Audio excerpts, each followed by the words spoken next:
I found a lot of strategy that I could, however, not apply in class due to the high level of disruptive behavior in the classroom. Then I began to develop my own. These strategies were very unconventional. For example, some teachers have asked me before, why would you give students presents? Why would you spend your own money? Some teachers cannot imagine that a child will come to school and I will look at that child and say, have you eaten today? Because I can see they are drained of energy. And in my days when we were being trained, our professors told us that if a child comes to my class and the child is drained of all energy, I should actually feed the child, not teach the child. That's how we were raised. My professors raised me that I should be concerned about the physical appearance of the child, about the mental state of the child, and they call this in locus parentis, meaning that as long as the child is in my care, I feel in the steps of the parents. I am the parent of that child, and like a parent will be interested in the child feeding well, healthy, and all that. It is my responsibility. That is what in locus parentis principle is, that I am responsible. I stand in the stead of the parent of the child, and I took that away from university and I began to use that in my practice. So teachers did not understand. I'll say to a child, you haven't eaten. All right, I've got a chocolate bar. Do you want to eat it? I've got an apple in my bag. It's part of my lunch. Do you want it? Or most of the time, I will give them a pound or two. Go to the canteen, buy something to eat. You are not ready for this lesson. Sometimes children have come to my class. They will be dozing off. I'll say, you know what? Put your head on the table and sleep for 5 minutes. Sometimes they will sleep for 5 minutes. When they wake up, they are energized again and they're ready to go. Teachers did not understand. My methods were not conventional. I will go out on the high street. I will see my students and I will yell at them, hello, it's me. That was very unconventional.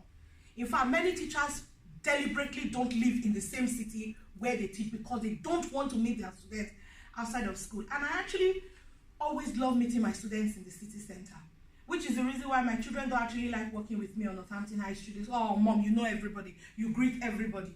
Because now, not only do I greet the children, I greet their parents. And even some of my children, some of my former students now have children. And, you know, all. So, my strategies were not conventional.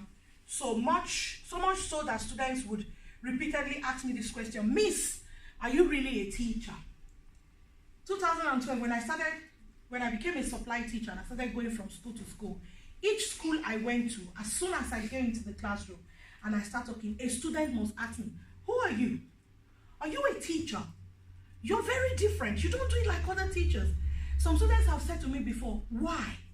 And I'll go, why what? Why are you so interested in my achievement?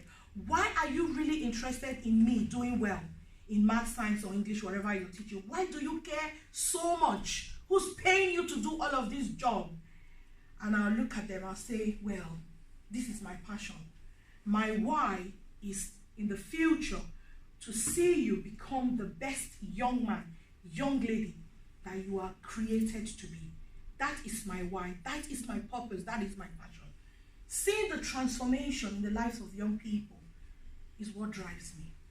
And that is what I do at Mind the Gap.